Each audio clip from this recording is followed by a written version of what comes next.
to you from the Mona campus of the University of the West Indies. Now, whereas I will be arriving subsequently in studio, I have elected to prepare this pre-recorded opening commentary and take you through the paces ahead of my actual arrival in studio. It is, of course, Wednesday, May 7, 2025, and today is no ordinary day. Today is Teachers' Day. Indeed, we are in Education Week, and on this very special day, I join with all well-thinking and conscientious Jamaicans in saluting, hailing, and paying homage to those men and women who make selfless sacrifices. They make tremendous sacrifices and are in many respects unsung heroes as they contribute to national development through their chosen field of endeavor, that is teaching. Of course, it is said that there is no profession that is possible and can be attained were it not for the services and contribution of teachers. So even if a person is homeschooled, it is your parent who would have served as your teacher or some other guardian or caregiver who provided instruction to you. And for the rest of us who would have attained our schooling in the context of the traditional and regular school setting, we know that we are who we are today, and we are where we are in large part on account of the efforts of those men and women through whose hands we would have passed throughout the years. And of course, we know that we owe our teachers a tremendous debt of gratitude. And quite frankly, our indebtedness to our teachers is incalculable. You can hardly place a dollar figure to it. You can hardly attach material compensation or recompense that would befit the sterling and yeoman service that would have been provided by our teachers. And so on this very special day, I say Happy Teachers' Day to all our heroic, hardworking, professional, and dedicated teachers across the island. We know that it is not an easy task. We know that in many respects, what you do is a thankless and potentially ungrateful endeavor.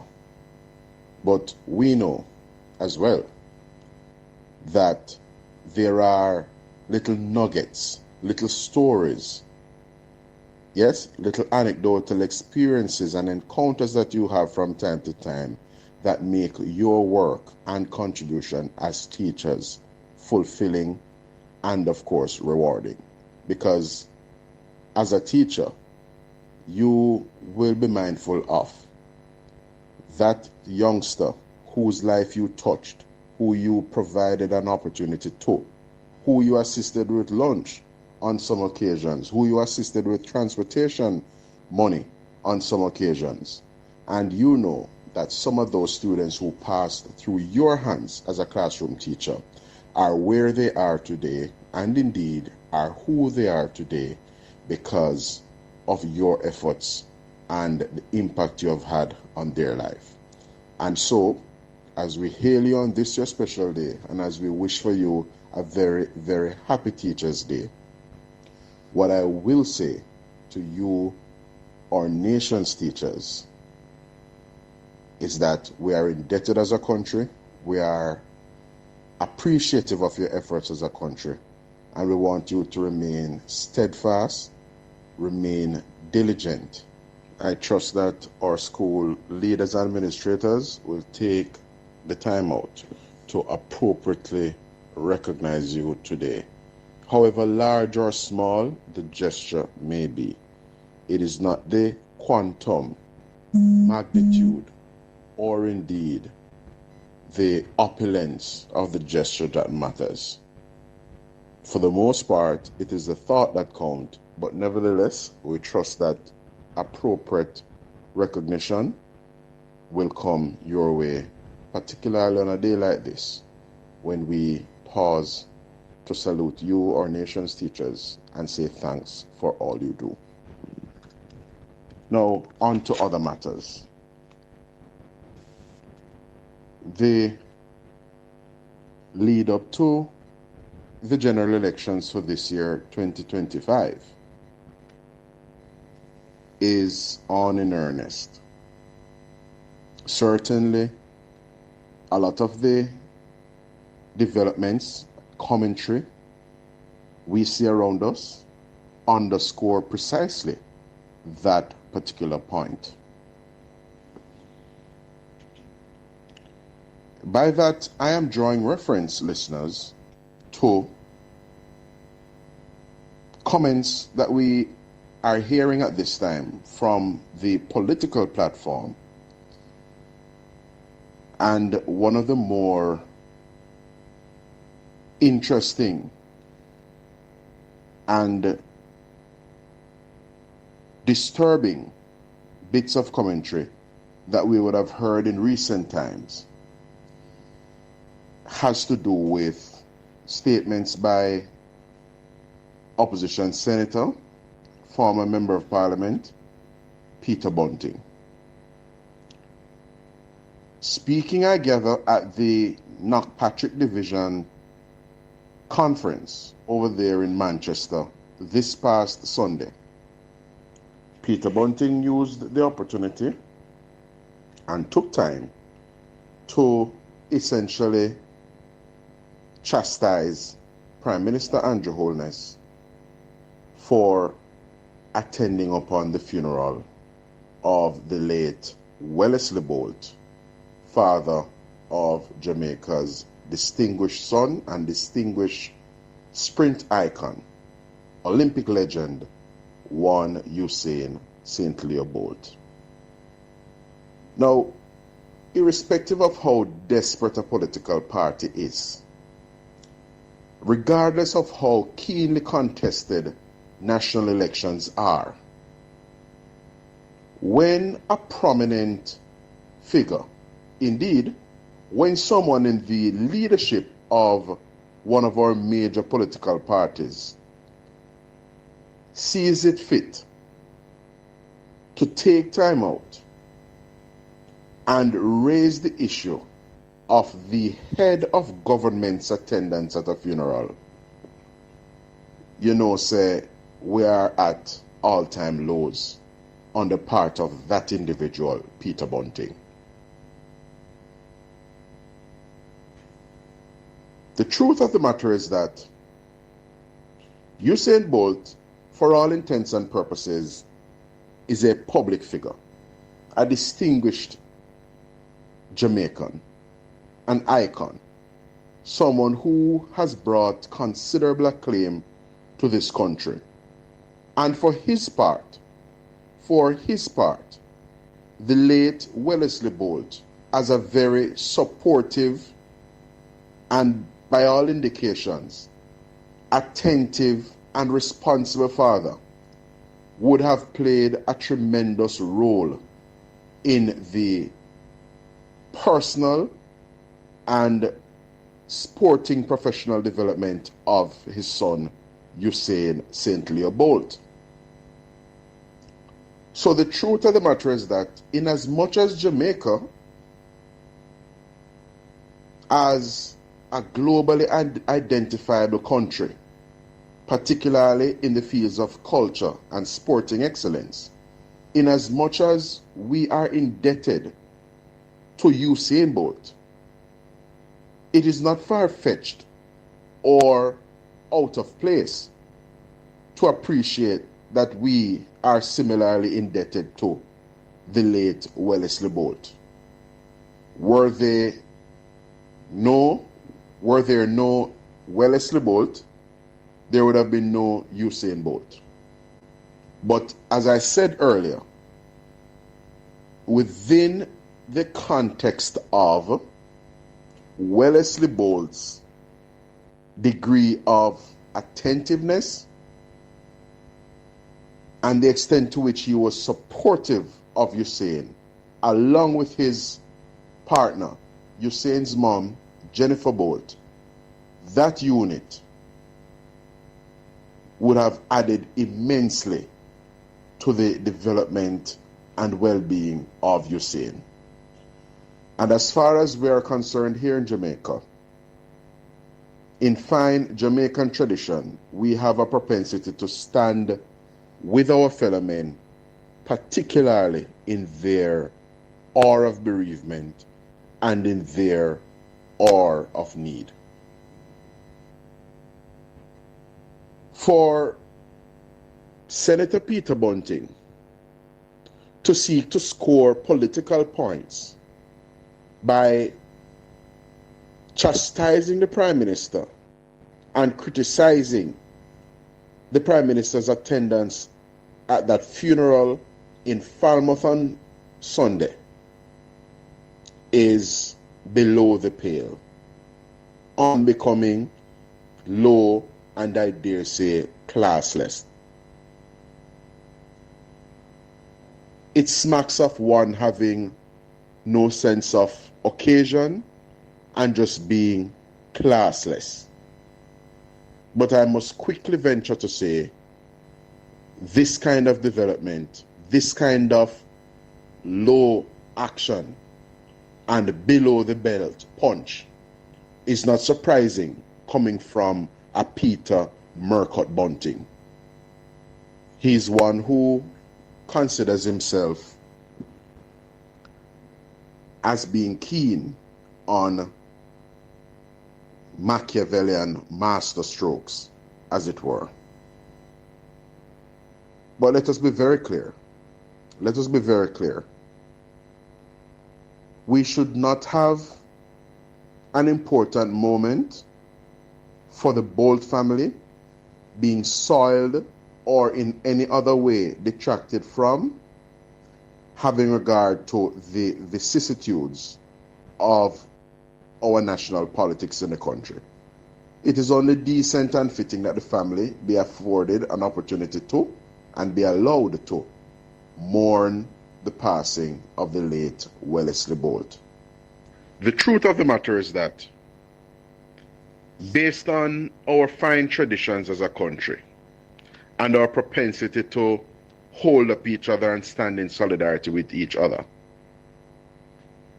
no one requires an invitation to a funeral unless it is explicitly stated that this is a funeral for family and close friends only, or unless it is explicitly stated that this is a funeral that is by invitation only.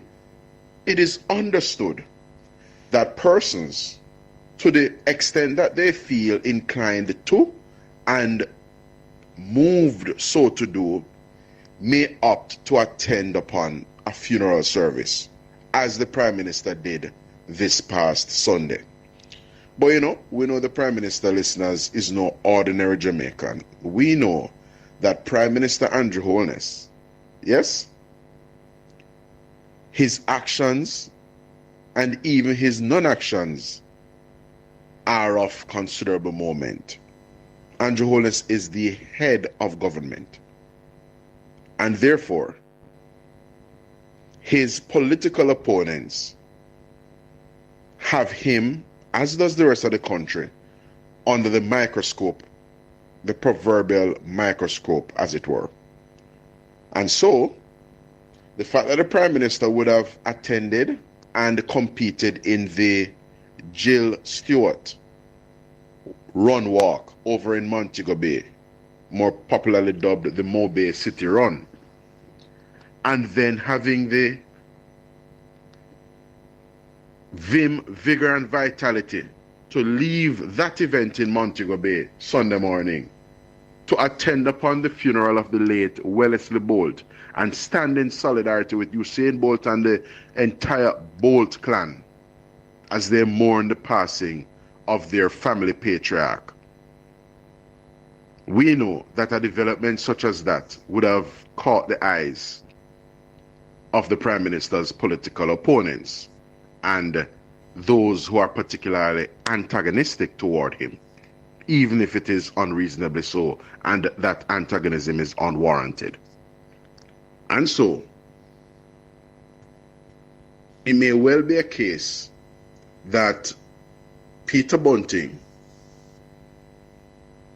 felt badly that Mark Golding, notwithstanding his attempts to politicize Usain Bolt's considerable misfortune as it relates to investments that he held at a financial institution, SSL, and is in the process of pursuing redress.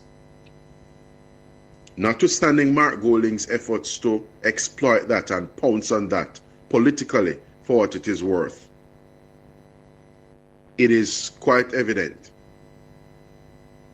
that Mark Golding wasn't in attendance at the funeral, and Peter Bunting, because he sees all things I suspect through the prism of politics, would have felt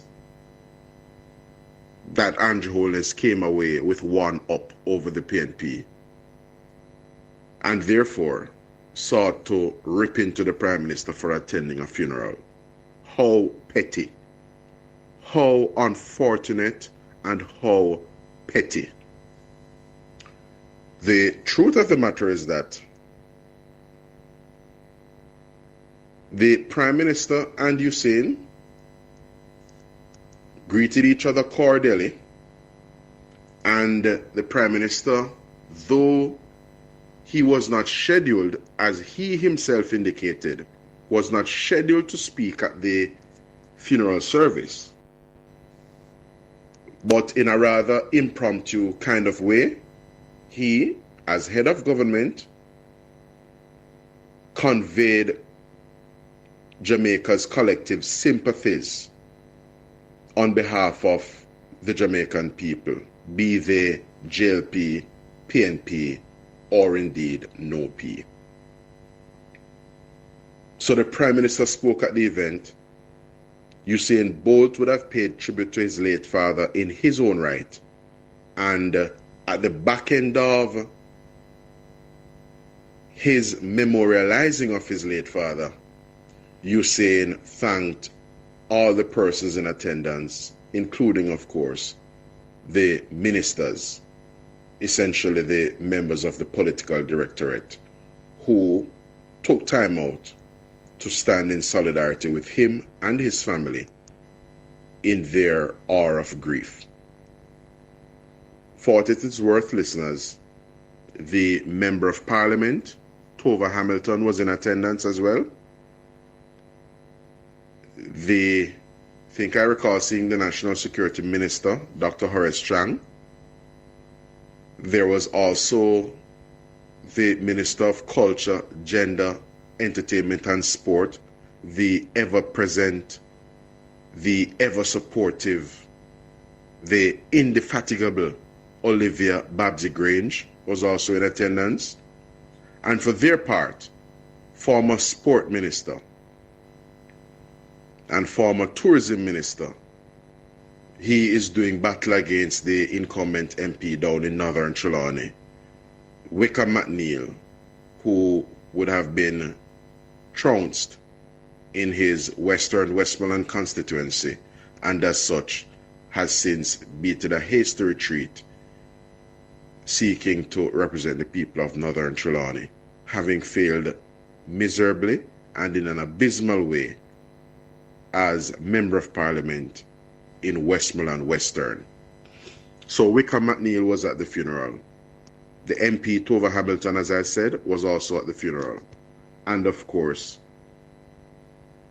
the Sport Minister, when the PNP was in office, Natalie Nita-Garvey, was also in attendance at the funeral for the late Wellesley Bolt. And so, based on calls that have come into Radio Land and other current affairs programs, and based on commentary across social media, you see where the Prime Minister's attendance at the funeral has been made an issue and has created a stir among some segments of the population, primarily PNP supporters. It is always good to do what is appropriate and what is right. And it is never appropriate to use the political platform at a time when someone is grieving a tremendous loss as a family to be seeking to score political points about SSL. Yes, the government of Jamaica has done the responsible and appropriate thing as it relates to losses to investors at SSL. And what we should do as a country, and what I would urge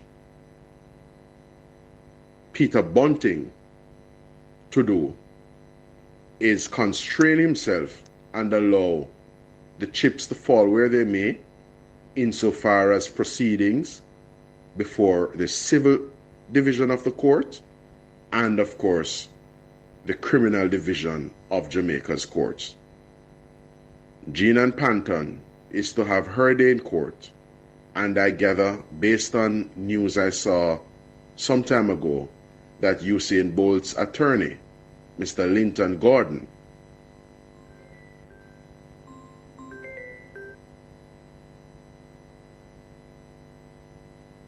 is pursuing redress insofar as civil action to recover lost funds for our sprint legend and icon, Usain St. Leo Bolt. Andrew Holness cannot take it upon himself and usurp the criminal justice system or indeed the justice system insofar as civil litigation. So let us be responsible. And when you see a politician trying to score points in the way Peter Bunting ostensibly sought to do this past Sunday, you know that desperation turn up. You know that the PNP is so desperate that they have become and are becoming increasingly despicable and increasingly pathetic. And the truth of the matter is that while that is the case with them, the Jamaican people are not being fooled. They see them, they see right through them, and the voters in this country know precisely what time it is. And as such, when they go to the polls, whenever the Prime Minister calls it, Prime Minister Dr. the Most Honorable Andrew Michael Holness will be elected to a third successive term of office as Prime Minister and head of government in this country. And there is nothing Peter Bunting, Mark Golding, or any other surrogate or minion in the PNP can do about it. We go to the break and come back with more here on Straight Up. Stay tuned.